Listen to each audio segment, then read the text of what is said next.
नमस्कार, ऋणानुबंध या मराठी कथा यूट्यूब चॅनलमध्ये तुम्हा सर्वांचं मनापासून स्वागत। मित्रांनो, मैत्री की प्रेम भाग 2 पाहण्यासाठी आपल्या चॅनलला व्हिजिट करा। आज आपण पाहणार आहोत मैत्री की प्रेम या कथेचा भाग 3। यापूर्वी तुम्ही चॅनलवर नवीन असाल तर चॅनलला सबस्क्राइब करा।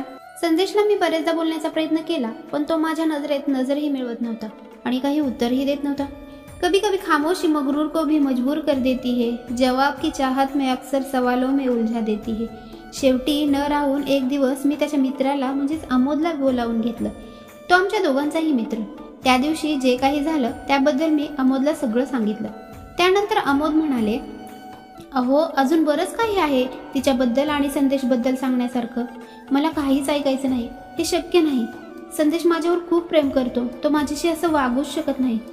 तेव्हा अमोदने मला सांगितलं, एका कार्यक्रमानिमित्त तुम्ही शाळेत या, तिकडे आल्यानंतर तुम्हाला सगळं काही कळेल, असं म्हणून अमोद निघून गेले। 2 दिवसांनी संदेश आणि मी दोघेही शाळेत पोहोचलो। शाळेत कार्यक्रम सुरू झाला। प्रियंका या मुलीचं नाव घेतल्यानंतर एक मुलगी समोरून येताना संदेशकडे एकटक बघत चालली होती। तेवढ्यात डोळ्याने तिला संदेशने काहीतरी इशारा केला आणि मला बघून ती जरा स्तब्ध झाली, पण कदाचित मी येणार हे तिला आधीच माहीत होतं। त्यानंतर तिने पारितोषिक स्वीकारून माझ्याही पाया पडले आणि मला थँक्यू पण म्हटली। मी म्हटलं, थँक्यू कशाबद्दल? तर म्हणाली, तुमच्यामुळे आणि सरांमुळे आज मी इथपर्यंत पोहोचू शकले, असं म्हणत ती अगदी लाजून तिथून निघून गेली। मला तर काहीच समजलं नाही। संदेश सोबत मी घरी यायला निघाले त्यावेळेस संदेशने स्वतःहून सांगायला सुरुवात केली, ही पियू म्हणजे ना अगदी सोज्वळ, टिपिकल, अभ्यासू आणि सगळ्याच बाबतीत एकदम हुशार। तिच्या लाईफमध्ये काही प्रॉब्लेम होते जे सोडवण्यासाठी मी तिला मदत केली, म्हणून ती मला खूप जास्त रिस्पेक्ट देते।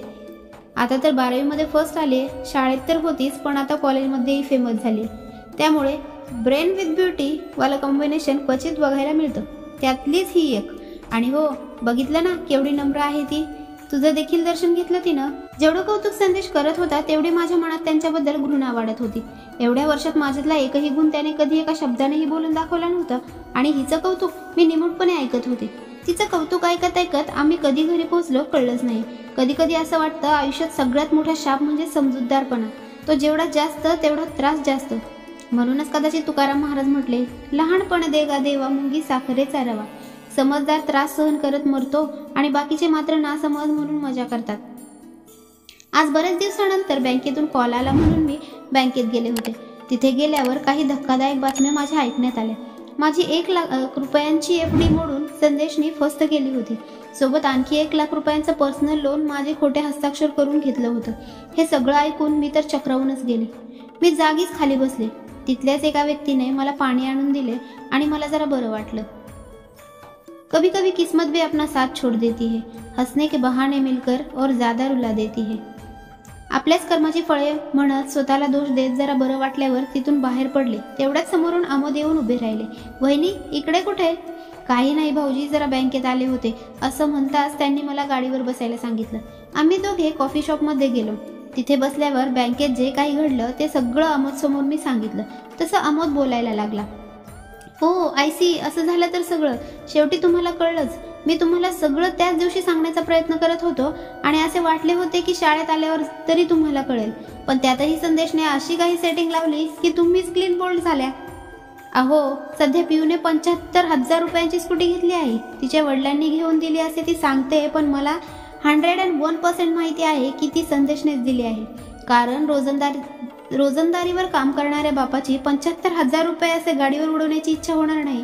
पण पुराव्याअभावी मी तुम्हाला सांगू शकत नव्हतो, पण आता माझ्याकडे पुरावे देखील आहेत। मागील काही महिन्यांपासून तिच्याकडे एक नवा फोन, सोन्याची चेन वगैरे बऱ्याच वस्तू आहेत। जसं तुम्ही म्हणताय 1 लाख रुपयांची FD आणि 1 लाख रुपयांचे कर्ज, हे घेऊनच त्याने हे सगळं केलं असावं, अन्यथा 20,000 रुपयांच्या पगारात तो काय काय करणार? हो ना। अहो, पण यांना कसं सुचतंय हे? माझ्यासोबत असं का होतंय? मी काय वाईट केलंय कुणाचं? माझ्यासोबत असं का? वहिनी, तुम्ही आधी शांत व्हा, आपण यावर काहीतरी मार्ग काढू। तेवढ्यात वेटर कॉफी घेऊन आला। दोघांनीही कॉफी घेतली। कॉफी झाल्यावर अमोद बोलले, खरं तर संदेशकडे अजून एक फोन आहे ज्यावर फक्त तिचे कॉल येतात। तोच दाखवण्यासाठी मी तुम्हाला शाळेत बोलावलं होतं, पण तिथलं वातावरण बघून तुम्हाला काही बोललो नाही। पण आज बँकेतली सगळी माहिती तुम्हाला कळली म्हणून आज हे सगळं सांगतोय। याआधीही मला बऱ्याचदा तुम्हाला सांगायचं होतं, पण नेहमी कैचीत सापडायचो. आज जरा हलकं वाटतंय. वहिनी, तुम्ही काही टेन्शन घेऊ नका, सगळं सुरळीत होईल, असं बोलून नंतर भाऊजींनी मला घरी सोडलं. घरी आल्यानंतर सगळा विचार करत सगळं असह्य झालं होतं. विचार केला, आपण स्वतःला कशात तरी गुंतवायला पाहिजे. तेवढ्यात पुस्तकाच्या कपाटावर नजर गेली. त्यातील एक पुस्तक उचललं. क्रौंचवध वि.स. खांडेकर. प्रस्तावना वाचताना डोळ्यातून अश्रू व्हायला लागले. आपण सगळे म्हणजे निष्पाप क्रौंच आणि समाज म्हणजे निषाद. याच निषादाच्या तावडीत सापडलेला झ्वाईंग नाझींच्या तावडीत सापडल्यावर प्रिय जन्मभूमीचे दर्शन होणे सुद्धा अशक्य. या विचाराने त्याची होणारी तडफड आणि त्यातच त्यांनी घेतलेल्या मृत्यूचा आश्रय. माझ्या मृत्यूने तरी हे जग शुद्धीवर येवो असा चेहऱ्यावरील भाव आणि त्याच्या मृत्यूच्या वेळी पतीच्या सोबत करण्याकरता विषप्राशन करून त्याच्या गुडघ्याला मिठी मारून बसलेली त्याची प्रिय पत्नी. किती भाग्यवान पत्नी म्हणावी लागेल. मरतानाही पतीच्या सहवासात आणि इथे मी जिवंत असूनही विरह यातना सहन करते.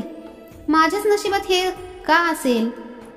पण तेवढ्यात पुन्हा झ्वाईंग आणि त्याची पत्नी समोर यायला लागली. प्रत्येक वेळी अगदी मरतानाही पतीची साथ न सोडणारी त्याची पत्नी मला दिसली आणि ठरवलं, आज संध्याकाळी मी घरी आल्यावर काय ते फायनल करून टाकू. संध्याकाळचे 8 वाजले तरी संदेश घरी यायचा पत्ता नाही. फोनही उचलत नाही. मग काय झालं असेल. नेहमी फोन करून कळवतात तरी आज असं काय झालं असेल. त्या मुलीच्या सोबत फिरत तर नसतील ना. तिला पण काय माझंच घर सापडलं आग लावायला. नेमकं सगळं सुरळीत होतं ना. कुणाच ठाऊक कुणाची नजर लागली आहे. पण दुसरं तर काही झालं नसेल ना.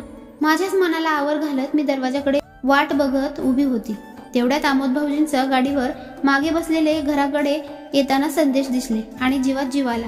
पण तेवढ्यात बघते तर काय, त्याचा चेहरा एकदम रक्ताळलेला. अरे देवा, हे काय झालं, काय लागलं, असं म्हणत मी रडायला लागले. तेवढ्यात आमोद भाऊजी म्हणाले, वहिनी तुम्ही शांत व्हा, मी सगळं सांगतो.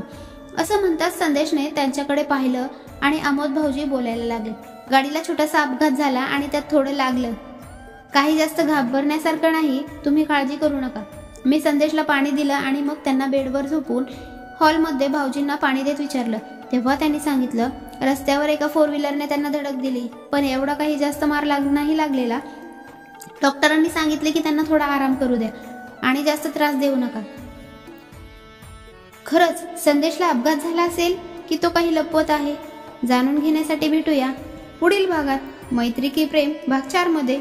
मित्रांनो, तुमच्या प्रतिक्रिया आणि सजेशन्स मला कमेंटद्वारे सांगत जा, म्हणजे मला माझ्या चुका समजतील आणि त्याचबरोबर माझ्या चॅनलमध्ये जर काही मला बदल करायचे असतील तर तेही समजेल. त्यासाठी प्लीज चॅनलला सबस्क्राईब करा आणि कमेंट तर नक्कीच करत जा. धन्यवाद.